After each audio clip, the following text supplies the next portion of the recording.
Andre Segovia Show.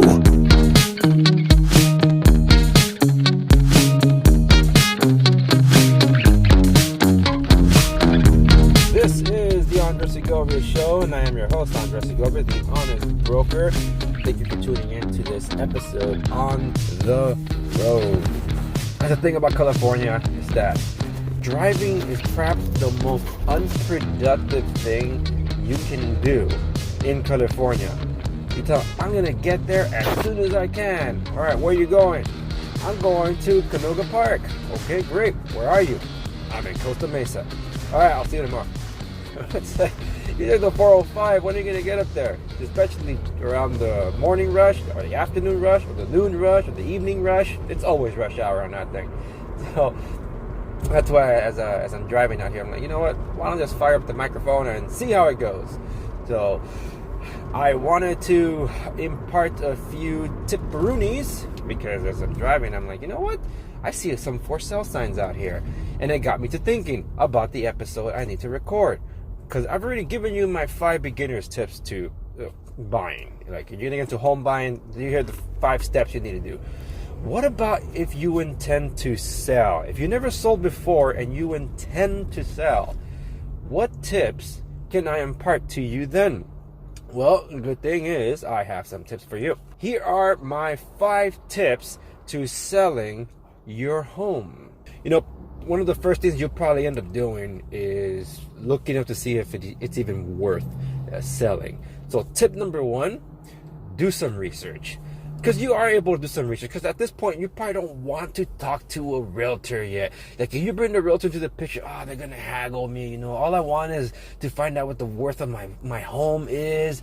But if I get them, then they're going to want the listing. They're going to be aware I'm trying to sell. And if I don't sell now, they're going to keep pestering me week after week, after month until I finally sell with them.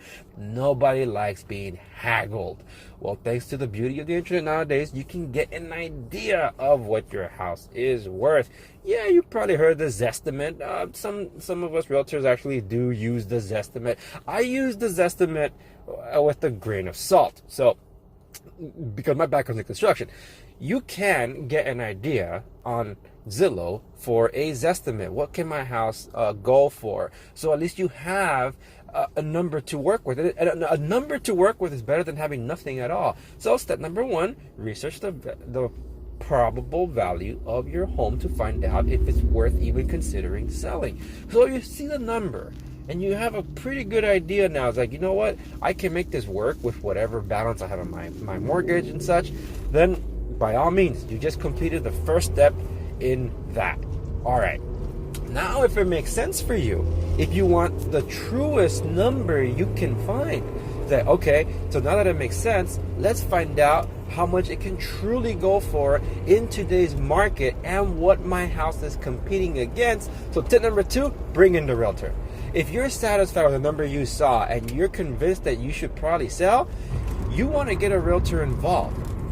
Because a professional realtor, such as myself, and one that has construction and background, such as myself, will be able to give you even more direction in steps to take in selling your home. So a CMA, a comparative market analysis, is what we're able to generate. And we typically do it for you at no cost. So there is research involved in being able to do this. We are doing this with an attempt to convince you to sell, and hopefully you're listing with us. Hopefully that convinces you. The agent did their legwork, and you know what? I like the report that they provided. This guy looks professional. Let's list with them. All right. So the realtor will provide you a comparative market analysis and go over it with you. And that usually contains recent properties sold, current properties in escrow, and current properties that are active on the market, meaning maybe something that just listed that same day or something very recent that hasn't been entered into escrow yet. And all those things weigh into what is the competition. So those reports generally contain the condition of those properties, and a professional realtor is going to look for the best apples to apples comparison to your house in your neighborhood. And once you've scoped this reconnaissance mission, this fact-finding mission to find out what is out there, and if your home is of caliber to compete against those houses, great. Then the next steps will be taken. This is where we go into tip number 3. Let's say your house, although a great option to sell it, still needs some attention to get it sold.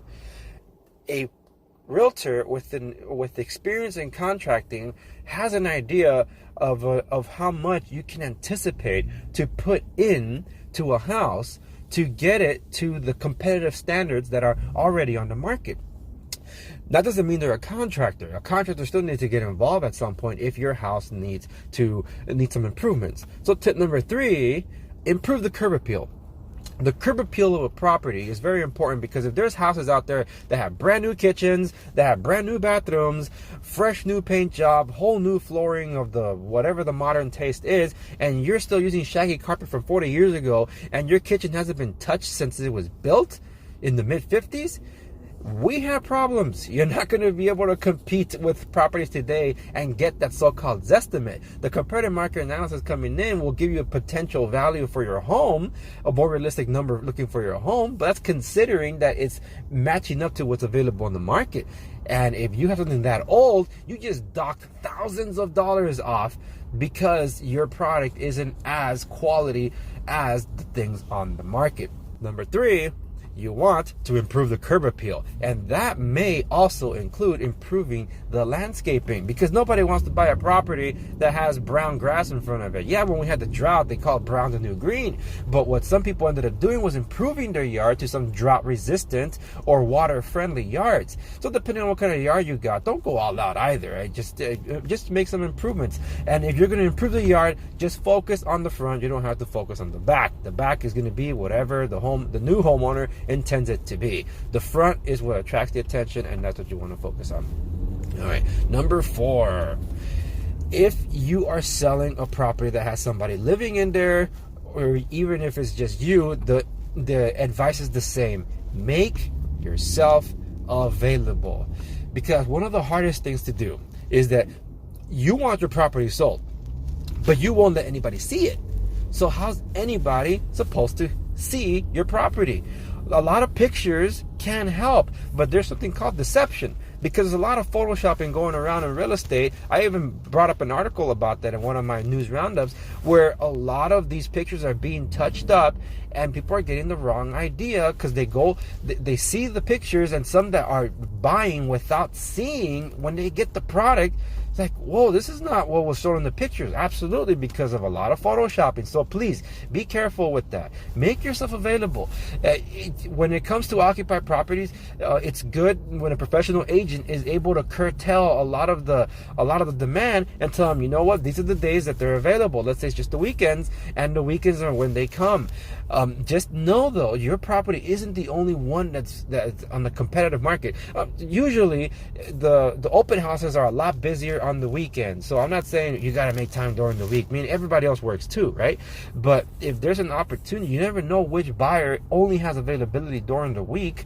So if you can make maybe an extra time, even if it's just a quick appointment for somebody just to be able to take a peek, you can give that power to your realtor to be able to make that kind of time that conforms to you in relation to also the interested buyer, to make something work, but also to vet them out, to not just say that, oh, this is probably just not a serious person. You can put some strict things in place to to make sure that real people that want to buy are coming over, so they're not wasting your time, and that we all know that time is money.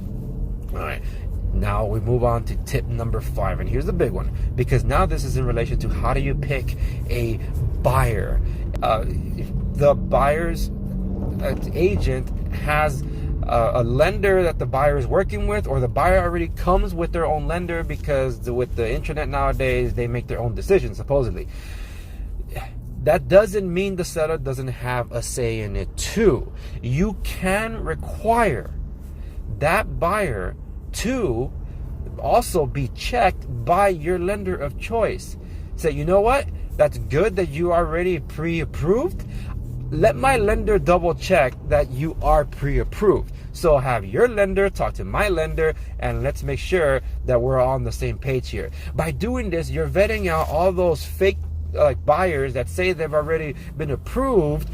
By doing so, you're able to save much more of your headaches, because professional realtor will be doing this, requiring the buyers to cross-qualify, as it's called, with their own lender, to make sure they're weeding out the bad buyers and just getting the serious ones and putting it all together. Wow, that's a loud engine. And putting it all together for you, the seller, to make a much more informed decision about which buyer you like to work with.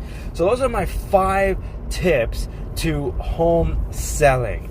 Those are the initial ones that I recommend. About like the first 3 are really about what you need to do to get your house up to stuff to be able to sell, and then the other 2 are basically during the transaction, but still things that you need to know when you're going to sell. So let us recap. Tip number 1 is estimate. Look at the value of your house. Number 2, get a realtor involved and get a CMA. Number 3, improve the curb appeal of your house if need be. Number 4, make yourself available for those open houses. And number 5, cross-qualify those buyers. And believe me, it's going to save you a lot of headaches, especially as you're weeding people out. I've actually had a cross-qualify work in my favor when my buyer had their own lender, and it was a lender I was not excited to work with, because that lender and I did not really mesh very well. I had no say in that lender, unfortunately, until on the last moment, because when the time came to deliver the funds, the dude left my buyer hanging, and the seller's lender, who cross-qualified him, swooped in to literally save the deal and started a new relationship for me, because he's actually a lender now that I work with. So those are the kind of relationships I want to establish with professionals, and that's why I encourage you, because you never know whether you're a buyer or a seller. Cross-qualification can help you, because sometimes your lender might not be giving you the best rate available, and cross-qualifying, you might be able to get access to another a better rate, and at that point you're going to want someone competing for your loan. Believe me, any money you could save when you're in a transaction is all the better. So those are it. Okay, everybody, thank you so much for listening to this latest episode of the Andre Segovia Show. I will see you on the next one. Remember, if you have any questions you want answered on the air, I will be doing hopefully a live Q&A pretty soon. So ask me your questions. Put them on Facebook at the Andre Segovia. Same handle for Instagram if you want to DM me there. And on Twitter at _Andre Segovia. And of course, you can check me on my website, www.theandresegovia.com. I look forward to hearing from all of you. So that's it for this episode. I will see you on the next.